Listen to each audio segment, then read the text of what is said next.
How's everybody doing?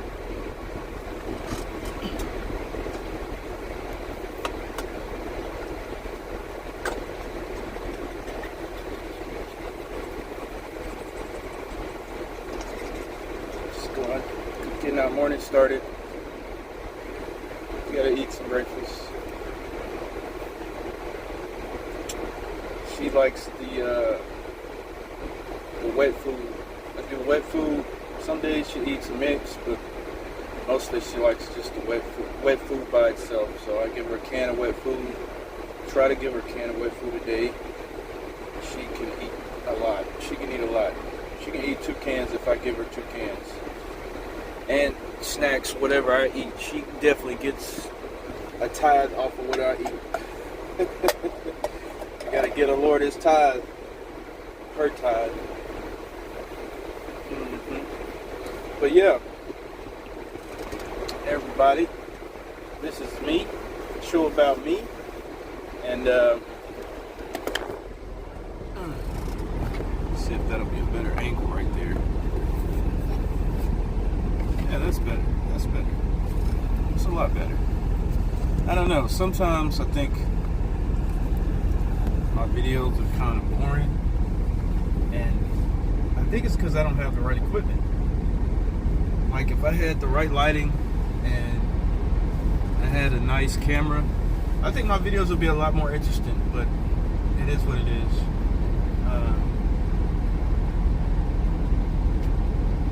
Last night we drove till like 2 o'clock this morning, and we are at this truck stop. The name of this truck stop is called Oasis Travel Stop, and it's on Interstate 10. Interstate 10, mile marker 58, I believe. Yeah, 58.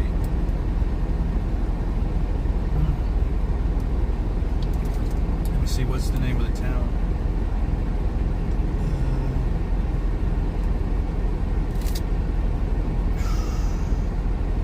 We're close to Robertsdale, Alabama.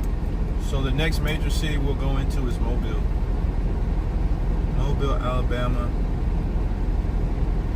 So, yeah, that's where we are.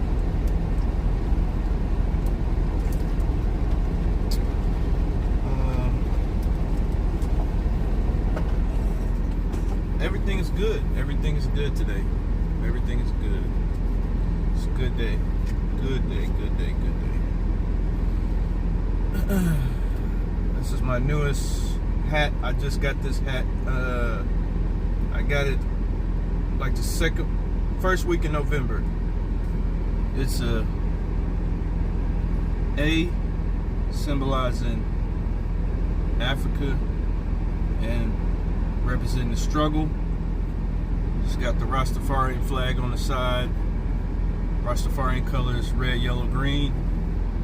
On the back, it's got an A, small A with the Rastafarian color flag.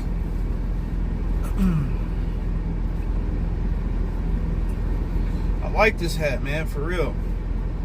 I like this hat. It's clean. It's a trucker hat too. This is a trucker hat. It's got the breathable back, kind of straight bill. Fits good on my head. I probably need to bend the brim just a little bit. Maybe just a little bit of curve to it, but not much. But I like it. Yeah, I probably need to put a little bend in it, but it is what it is for right now. Yeah, I got this hat, and love it. Also, I bought this little headlamp. I use this a lot. I didn't even think about buying a headlamp. Like, there's certain things that I need out here on the road. I need certain gear. I need a good trucker hat. Gotta have a good trucker hat. Got to have a good trucker hat. Gotta have a little profile when you're rolling down the road. You gotta look clean, feel good, you know. It's good to have a good hat, breathable hat. And this headlamp, man, this headlamp, I bought it maybe the last week in September. I was home. Oh, I bought it while I was home. I bought it in October, the last week in October. I didn't even know why I picked it up. I didn't really know why I picked it up, but man, it's come in handy for early morning deliveries, walking around in parking lots. It's early. I'm taking it for granted people can see me just because I have on a reflective vest, but this is an added level of sight visibility. Like I notice, like when I go to like some warehouses, a lot of drivers, you know, they know what they're doing, but it gives me a sense of safety, a sense of comfort knowing that I have extra visibility, you know, like a bright LED light. It's a bright light. It's got 5 different settings. It's got a regular light, a medium light, a high beam, red lamps, and flashing red lamps, like front flashing emergency lights. Let me see. There's the regular one, medium, high, red lamp, and flashing lights, just in case. Break down on the side of the road. And also it has this motion sensor function, so I press this button over here on the left, and then I wave my hand and it turns on. So it's a motion sensor on it, so I can turn it on and off without having to press the button. But it wears the battery down having it on motion sensor, so I usually don't have it on motion sensor unless I, you know, like just walking around for a brief period of time. But yeah, this headlamp, great, man. It's got a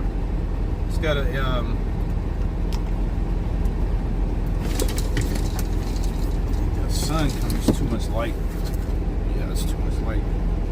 It's got a USB rechargeable battery on it. So right there, it's got the USB Type-C port. I'll charge it up every night, basically, when I get through driving. I keep it right here on the side, just in case I have to get out the truck, whatever. It's good to have it.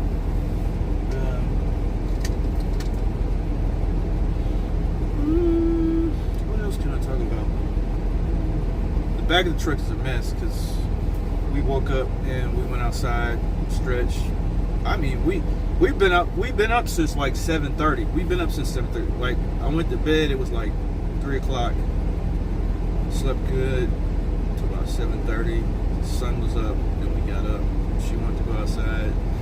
It's beautiful, man. It's a wonderful day. It's like 70 degrees, partly cloudy, but the sun is out.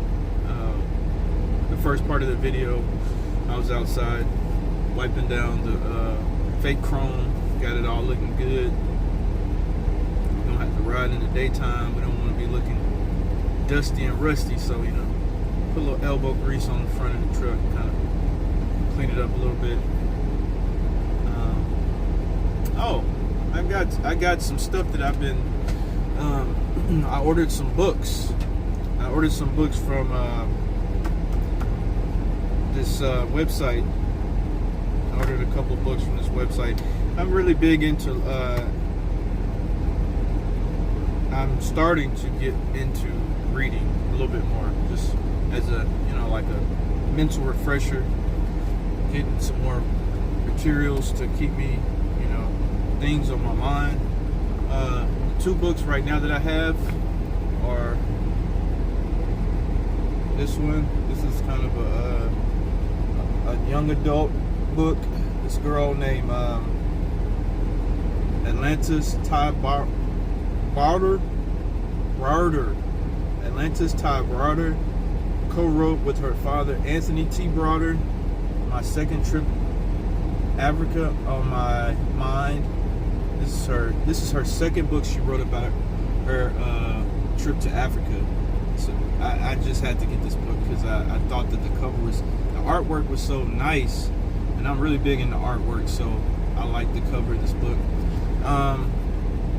And it talks about her visits to different countries in the northwestern part of Africa. So far, she's visited Senegal,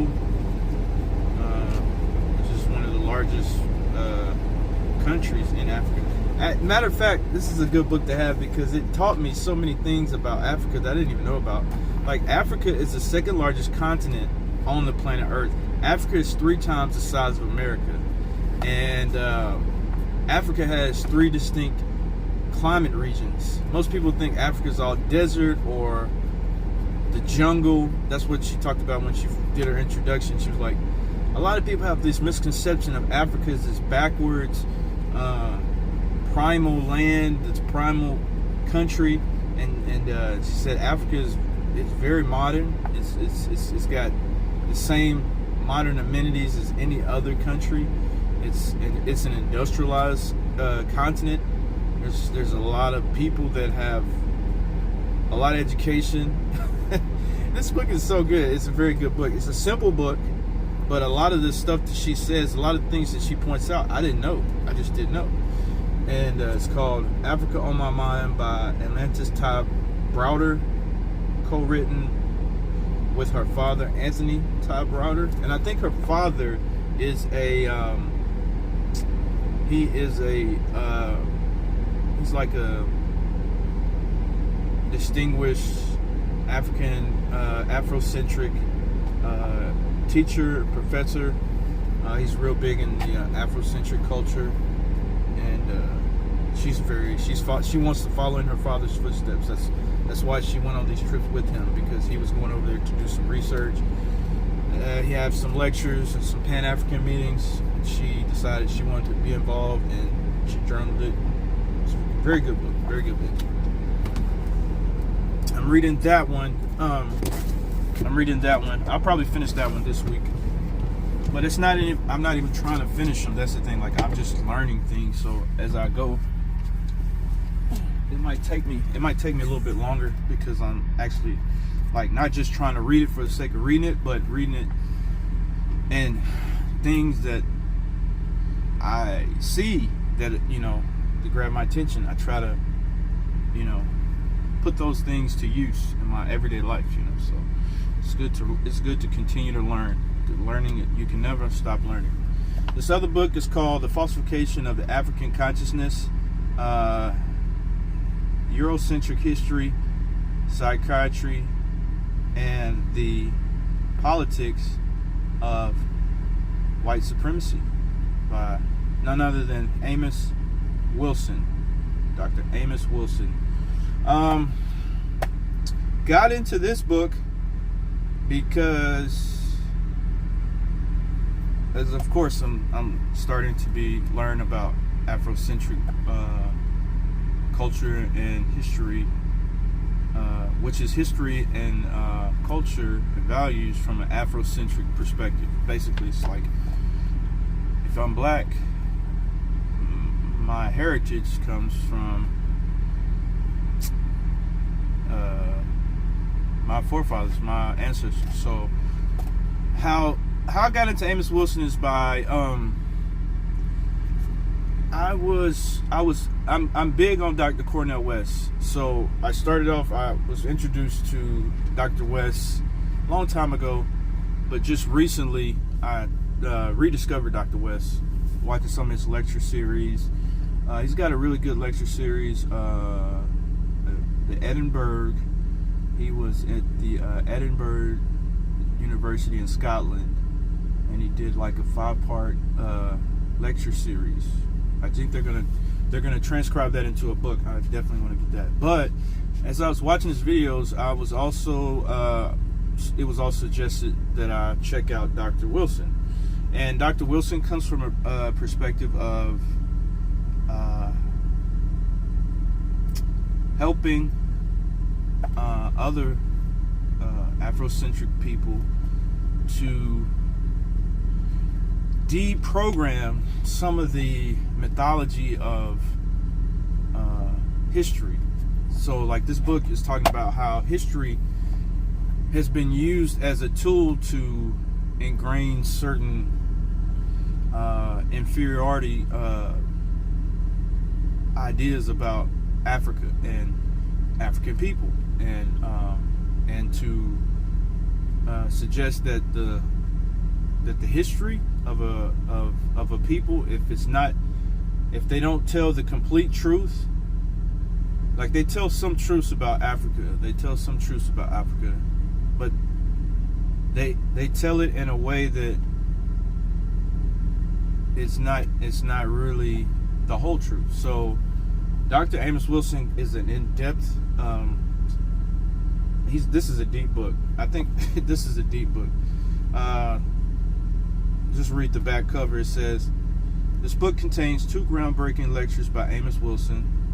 The first, European Historiography and Oppression Exposed in African Perspective and Analysis, was among the first contemporary analysis which delineated, which means differentiated, like took a totally different path than the traditional. He's very unconventional in his thoughts. Delineated the role Eurocentric history writing plays in rationalizing European oppression of African peoples and in the falsification of African consciousness. It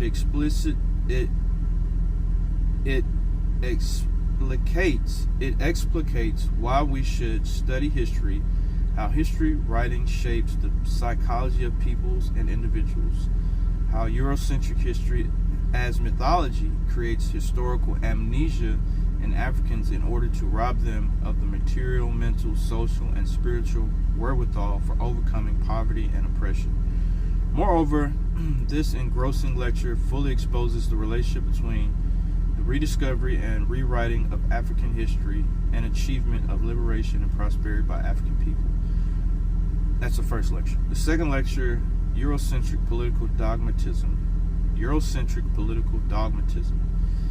Its relationship to the mental health diagnosis of African people, advances the contention that the alleged mental and behavioral maladaptiveness of oppressed African peoples is a political economical necessity for the maintenance of white domination and imperialism.